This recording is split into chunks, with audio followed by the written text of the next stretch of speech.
All right, guys, if you're watching this, you're probably like me, you got a new diesel truck and you've never seen this before. So what it's telling you is that you need to fill up with more diesel exhaust fluid. This is diesel exhaust fluid. You can pick it up at Home Depot, gas stations, Amazon. I got mine on Amazon, so I'll put a link in the description. And you've filled up with diesel before, so you've seen this in your car. This is where the diesel exhaust fluid goes. Supposedly it's about a 7.5 gallon tank where you can put that much in here.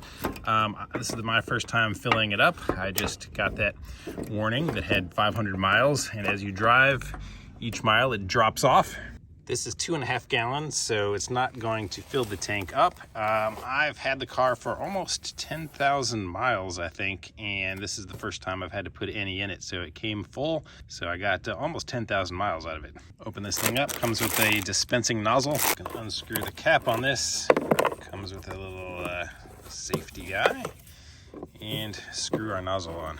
All right, it's on. It's got a little vent right here, and flexible here. So just pulled this thing out of the box. I'm gonna go ahead and stick this in here and start dispensing. All right, here we go. You can see and hear it going in there, and the little vent is helping it flow better. All right, it is chugging along now. So what this stuff does is it mixes with your exhaust fumes and causes a chemical reaction to help clean your exhaust. So it's an EPA thing to help the environment.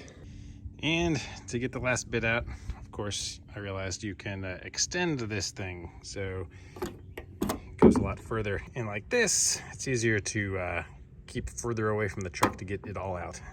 All right, guys, that's all there is to it. Hope you found this helpful. Please give the video a thumbs up, subscribe to the channel, and I'll have some more Ford F-350 content on there for you.